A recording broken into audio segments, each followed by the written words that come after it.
আপনি কি ময়মনসিংহ থেকে খুবই কম খরচে বাস জার্নি ছাড়াই সুনামগঞ্জ টাঙ্গুর হাওরে ঘুরতে যেতে চাচ্ছেন? মাত্র ৩৫০ টাকা ভাড়ায়, তাও আবার ট্রেন ও লঞ্চ জার্নিতে মাত্র ৭ থেকে ৮ ঘন্টায় ডাইরেক্ট সুনামগঞ্জ ঘাটে। তো কিভাবে আমরা বাস জার্নি ছাড়াই এত অল্প খরচে আর অল্প সময়ের মধ্যে সুনামগঞ্জ টাঙ্গুয়ার হাওরে গেলাম, সবকিছু নিয়েই থাকছে আজকের এই ভিডিওটি। আসসালামু আলাইকুম, সবাই কেমন আছেন? আশা করছি সবাই অনেক বেশি ভালো আছেন। তো আমি আর আপনাদের ভাইয়া আমরা দুইজনেই রেডি হয়ে ব্যাগ গুছিয়ে চলে এসেছিলাম ময়মনসিংহ রেল স্টেশনে। তো আমরা রেল স্টেশনে এসে কিছুক্ষণ অপেক্ষা করার পর আমাদের ট্রেনটাও চলে এসেছিল। আমাদের ট্রেনটি ছিল মোহনগঞ্জ এক্সপ্রেস আর আমরা ট্রেনে এসি কেবিন নিয়েছিলাম। তো আমাদের জনপ্রতি ভাড়া পড়েছিল ২৮৫ টাকা করে।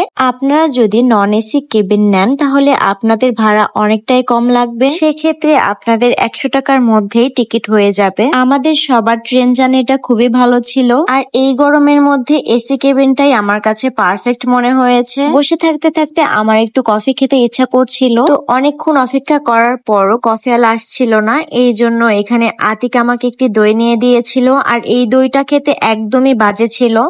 মুস্কান, এখন জানো আমরা কোথায় কোন স্টেশনে দাঁড়াইছি? হ্যাঁ, এটা নেত্রকোনা। আজকে আমি ফার্স্ট টাইম আসলাম, বাট নামতে পারতেছি না। ট্রেনের ভিতরে যাচ্ছি, বাট নেত্রকোনার উপর দেখতে যাচ্ছি, এটাই অনেক। একটা বিষয় কি জানো, এখানে নেত্রকোনা শহরে ১ কিলোর ভিতরে ২টা স্টেশন। ১ কিলোর ভিতরে ২টা স্টেশন। আজকে আমি ফার্স্ট এটা শুনলাম, জানি না, আর আসা হয় নাই। অনুভূতি কেমন? অনেক অনেক নেত্রকোনা পর্যন্ত আসছি।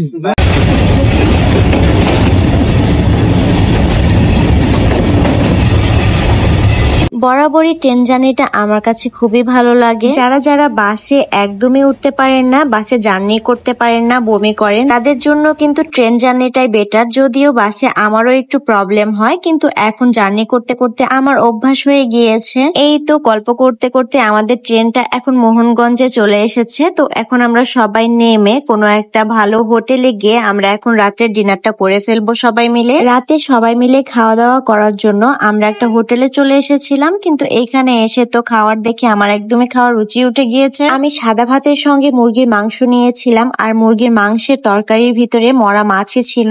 এই দেখে তো আমার একদমই রুচি হলো না আর খাওয়ার। এখন আমরা মোহনগঞ্জ থেকে খাওয়া দাওয়া শেষ করে ধর্মপাশাতে চলে এসেছি জনপ্রতি ২৫ টাকা দিয়ে অটো ভাড়ায়। ধর্মপাশাতে এসে আমরা লঞ্চে ওঠার আগে আমরা একটা দোকান থেকে আমাদের রাতে কিছু খাবারের জন্য খাবার কিনছিলাম। যেহেতু আমরা সারা রাত লঞ্চেই থাকবো, এই জন্য কিছু জিনিস আমরা কিনে নিচ্ছিলাম রাতে খাওয়ার জন্য।